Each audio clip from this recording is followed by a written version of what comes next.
Oke, di video ke-24 ini kita akan bahas tentang strategi PBN atau Private Block Network. PBN ini cuma istilah doang ya. Jadi intinya kita punya akses ke website-website yang kita kelola sendiri, sehingga pada suatu hari kita mau butuh backlink, kita bisa tanam di tempat itu. Jadi misalkan saya punya 4 website. Keempat-empatnya ini bisa dibilang website utama, website beneran, website hidup, ada trafficnya, ada uangnya, ada yang dipakai buat publisher, ada yang dipakai buat jualan, ada yang dipakai buat partneran sama orang, kolaborasi sama orang.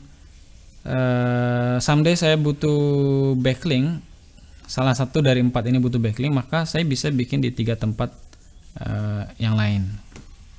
Sebenarnya konsep PBN itu sesederhana itu. Jadi kalau dibilang PBN itu black, enggak juga. Dibilang white, ya mungkin bisa, atau lebih adilnya dibilang gray kali ya, tengah-tengah. Gray hat, bukan black hat, bukan white hat, tapi gray hat.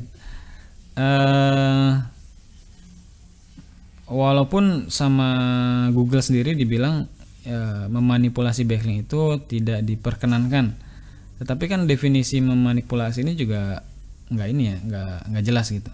Ya makanya saya juga nyebutnya gray aja lah. Nah, PBN sendiri kalau di dalam dunia dianalogikan seperti dunia persilatan, itu udah kayak sabuk tertinggi lah. Jadi strategi SEO itu puncaknya ada di PBN ini. Jadi kalau misalkan ada yang teman-teman yang udah mendalami SEO selama sekian tahun tapi masih belum merasa PBN ini sebagai salah satu strategi yang puncaknya gitu, ya berarti belum bisa dibilang paripurna pengalaman SEO-nya, menurut saya seperti itu. Karena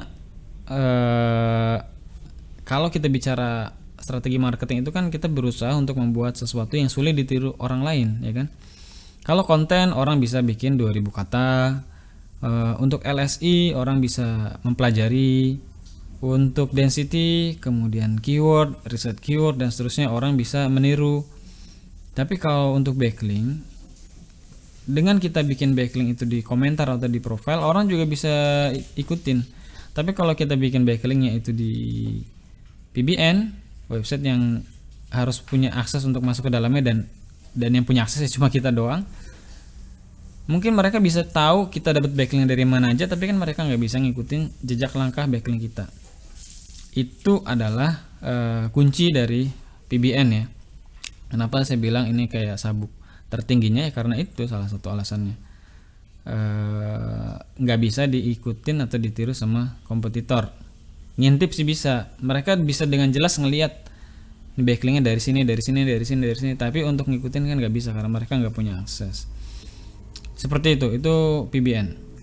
Kemudian mana bagusan kita bikin PBN sendiri atau beli aja di jasa PBN yang udah ada?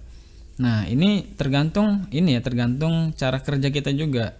Kalau saya sekarang setelah melalui sekian proses yang ada, ya saya lebih milih beli aja di yang udah ada gitu.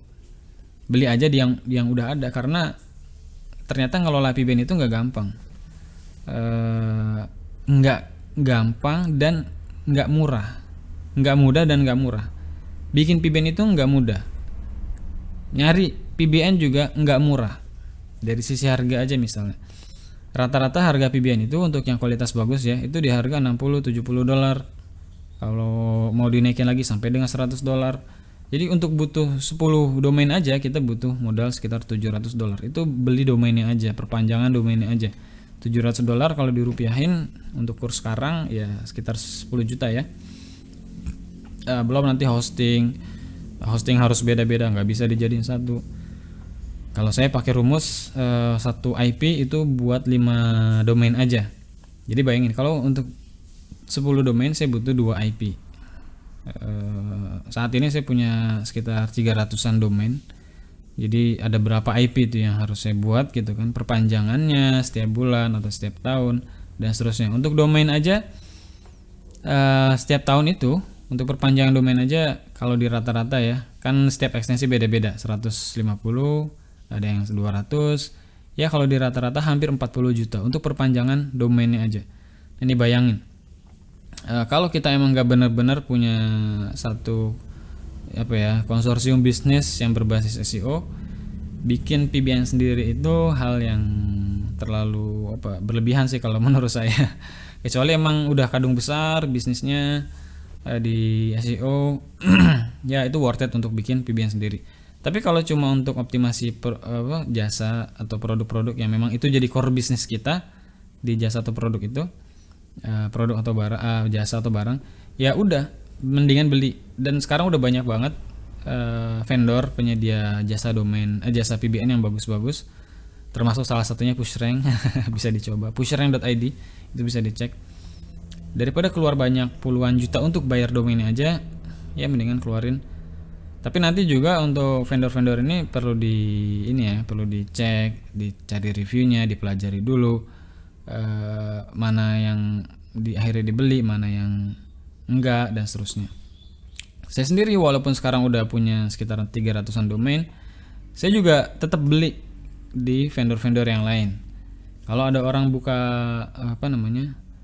termasuk paid post, blog post, itu bisa dikategorikan sebagai PBN juga sebetulnya. Cuma kita pendekatannya nanti beda aja gitu. Kayak tadi di penjelasan awal ya. Kalau ada orang bikin blog post, paid post, ya saya bayar juga beli ikutan. Dan itu juga lumayan sering saya lakukan. Terus juga kalau misalkan ada teman jasa PBN lain lagi buka ini baru, versi baru, ya saya juga kadang-kadang ikutan. Kira-kira begitu. Karena itu tadi akses ke PBN itu memang nggak mudah dan nggak murah. Ya jadi harus diperjuangkan. Terus di angka 300-an PBN ini apakah saya akan nambah lagi? Kayaknya sih udah cukup banget ya. Dan saya di angka 300-an PBN ini sebetulnya bisa banget bersaing di keyword-keyword yang kalau di Ahref itu ada keyword difficulty. Nah, saya bisa banget sebetulnya bersaing di keyword difficulty di atas 60. Dan beberapa keyword di atas 60 itu pernah saya taklukkan. Dan sampai sekarang juga alhamdulillah masih di halaman 1. Ya, kadang-kadang naik turun karena memang persaingannya ketat banget. Tapi saya mikir daripada saya bermain di keyword difficulty yang 60-an ke atas itu, kenapa nggak saya coba cari keyword difficulty yang gampang-gampang tapi dari sisi ekonominya bisa jauh lebih besar. Ya, dari sisi penghasilan, dari sisi earning bisa jauh lebih gede dan masih banyak banget. Jadi dengan resource yang ada sekarang, ya alhamdulillah udah sangat cukup lah untuk mengoptimasi berbagai macam jenis keyword seperti itu. Mungkin itu aja ya penjelasan seputar PBN. Jadi PBN ini memang istilahnya puncak tertinggi dari strategi SEO seseorang. Menarik untuk dipelajari, menarik untuk dikulik-kulik. Buat kalian yang punya pertanyaan seputar PBN, mungkin mau nyoba install 5 atau beberapa. Sekaligus deh di video kali ini saya ngasih offer deh buat kita lakukan kolaborasi mutualisme. Ini di luar di luar rencana saya ngomong gini. Tapi nggak apa-apa, saya kasih offer buat teman-teman yang punya PBN 5 gitu misalnya. Biar teman-teman punya 10, seolah-olah punya 10 gitu kan, mendingan kita barter aja. Kalian punya 5, nanti saya minta akses, bukan minta akses ya, saya pokoknya dibikinin dari 5 PBN ini, nanti teman-teman saya bikinin di 5 PBN saya. Jadi seolah-olah teman-teman punya 10. Dah, siapa aja deh yang punya PBN, atau nggak harus PBN ya, pokoknya punya website 3 website beneran atau gimana, kita bisa barteran backlink. Nanti kita sama-sama pelajari kualitasnya, ya dicari nanti yang setara secara kualitas, kira-kira begitu. Semoga bermanfaat. Sampai jumpa di video yang lain.